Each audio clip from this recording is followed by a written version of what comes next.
논술로 만나는 우리 역사 7권. 고당 전쟁을 승리로 이끈 고구려 천리장성의 비밀은?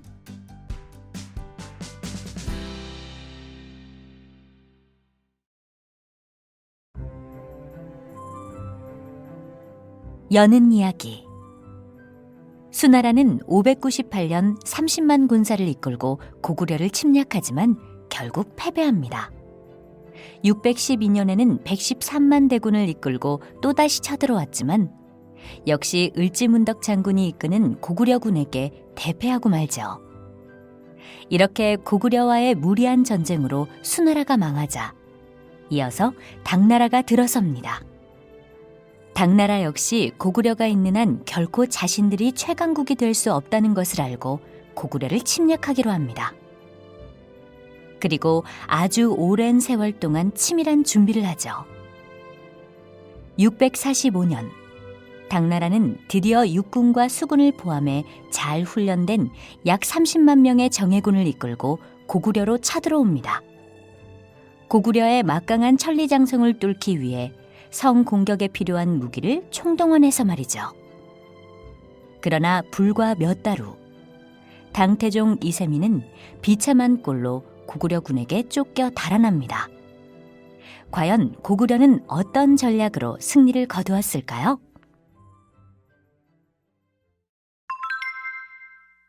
과연 고구려의 철벽 방어선을 넘을 수 있을까? 645년 고구려의 수도 장안성. 대망리지, 당나라 놈들이 지난 3월 24일 유성을 출발하여 회원진 쪽으로 이동하고 있다고 합니다. 놈들이 드디어 오는구나. 고구려 최고의 권력자인 대망리지 연개소문이 두 눈을 부릅뜨고 말했습니다. 지금 적들이 회원진 쪽으로 오고 있으니 그쪽으로 군사를 집중시켜라. 요수를 건너지 못하도록 최대한 시간을 끌라. 어디 올 테면 한번 와봐라. 며칠 후, 대망리지, 당나라군이 요수를 건넜다고 합니다. 그럴 리가. 우리 고구려군이 회원진 앞에 버티고 있는데 어떻게 요수를 건넜단 말이냐? 속임수였습니다. 회원진 쪽으로 가는 척하고 방향을 북쪽으로 틀어서 통정진을 통해 요수를 건넜다고 합니다. 이런 허를 찔렸군. 연개소문은 지도를 펼쳤습니다. 1차 방어선인 요수를 통과했으니 이제 우리는 신성, 요동성, 안시성, 건안성 등으로 이루어진 천리장성을 2차 방어선으로 삼고 적을 막아야 한다. 우리 고구려의 성들은 하나같이 높은 산 위에 있기 때문에 적이 쉽게 쳐들어오지는 못할 것이다. 그때였습니다. 대망리지, 지금 적들이 현도성을 함락하고 신성 쪽으로 이동 중이라고 합니다. 현도성이 무너지다니! 연개소문은 두 주먹을 불끈 쥐고 단호한 표정으로 말했습니다. 신성은 주변의 무기의 재료가 되는 철광석과 석탄이 풍부한데 만약 이곳이 적에게 넘어간다면 정말 큰일이다. 반드시 신성을 지켜야 한다. 걱정 마십시오. 신성은 험준한 산 위에 지은 천연 요새인 산성이 아니옵니까? 적들이 당차와 포차 수천 대를 가져왔다 해도 성 앞이 워낙 가파르기 때문에 성벽 가까이 당차와 포차를 끌어올리기가 힘들 것입니다. 맞습니다. 신성을 쉽게 무너뜨리지는 못할 것입니다. 그때 또다시 첩보가 날아들었습니다. 장검이 이끄는 또 다른 당나라의 부대가 요수를 건넜다고 합니다. 지금 건안성 쪽으로 향하고 있다고 합니다. 무엇이? 당장 군사를 지원하여 신성과 건안성의 방어를 강화하라! 연개소문의 명령에 고구려군이 재빠르게 움직였습니다. 4월 5일, 마침내 요수를 건너온 당나라군이 신성에 도착하였습니다. 당나라군은 당차와 포차를 사용하여 신성을 총공격합니다. 그러나 고구려군도 끈질기게 맞섰습니다. 특히 신성은 산을 의지하여 쌓은 산성이라 당나라의 공격에도 쉽게 무너지지 않았습니다. 4월 15일, 당나라군은 신성을 포기하고 남쪽의 계모성으로 눈을 돌렸습니다.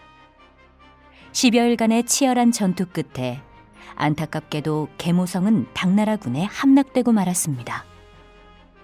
한편 요수 중류를 건너온 군대가 신성으로 향했던 4월 5일, 하류를 건너온 장검의 부대는 건안성을 총공격했습니다. 다행히 건안성은 무너지지 않았습니다.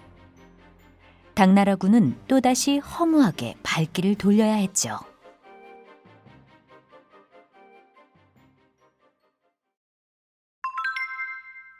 비사성과 요동성이 함락되었다고? 5월 2일, 이번에는 당나라의 장량이 4만 3천의 수군을 이끌고 비사성 앞바다에 닿았습니다. 비사성은 사방이 절벽으로 된 험준한 성이었습니다. 그러나 그날 밤, 비사성은 갑작스럽게 서문 쪽 성벽을 공격받아 함락되고 말았습니다. 비사성이 함락되었다는 소식은 영계소문에게 커다란 충격이었습니다. 당나라의 장량이 이끄는 부대의 임무는 식량 보급이다. 저들을 비사성 안에 가두어 식량 보급을 못하게 막아야 한다. 식량 보급이 안 되면 당나라군은 어려움에 처할 것이다. 지금 즉시 비사성 가까이 있는 모든 성에 연락하여 적들이 고구려 땅 안으로 들어오는 것을 막으라. 비사성 근처 작은 성들이 서로 연락하여 방어망이 그물처럼 연결되자 당나라군은 감히 성 밖으로 나올 엄두를 내지 못했습니다. 꼼짝없이 비사성에 갇히고 말았죠. 그들은 바다를 이용해서 다른 길을 찾으려 하였지만 고구려의 수군이 이를 철저히 막아냈습니다. 비사성 쪽은 이제 됐고 요동성은 어찌 되었느냐? 예, 당나라군이 당차와 포차를 동원하여 요동성을 공격하고 있으나 잘 버티고 있습니다. 며칠 후 또다시 첩보가 날아들었습니다. 대망리지! 당태종 이세민이 이끄는 20만 부대가 지난 5월 10일 요택을 지나 요수를 건넜다고 합니다. 그러고는 다리를 모두 불태워버렸다고 합니다. 놈들이 단단히 각오를 한 모양이군. 이세민의 부대는 요동성으로 갈 것이다. 이세민의 20만 군사가 더해지면 요동성이 위험하다. 대망리지, 어찌해야 합니까?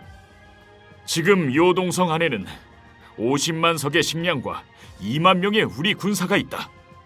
절대로 요동성을 적들에게 빼앗겨선 안 된다. 요동성에 군사를 더 지원하라. 일주일 후 첩보가 날아들었습니다. 대망리지! 요동성이 함락되었습니다! 뭐라? 요동성이 함락되다니! 영계소문은 자리에서 벌떡 일어났습니다. 그 많은 식량과 병사들이 적의 손에 넘어갔단 말이냐? 그것이 결국 바람 때문에 우리 고구려군이 20여일 동안 잘 막아내고 있었는데 갑자기 남쪽에서 바람이 불었고 놈들이 그 틈을 노려 성 안으로 불화살을 날렸습니다. 온 힘을 다해 적을 막아내며 불을 꺼보았지만 결국 이럴 수가! 그러나 곧 연계소문은 새로운 작전을 지시했습니다. 이제 놈들은 요동성 뒤에 산맥을 넘으려 할 것이다. 국내 성과 오골성의 군사를 요동성 뒤쪽으로 보내라. 또한 신성의 군사를 보내 요동성 앞쪽을 공격하라. 적을 앞뒤에서 공격하자는 말씀이로군요. 참으로 멋진 작전입니다.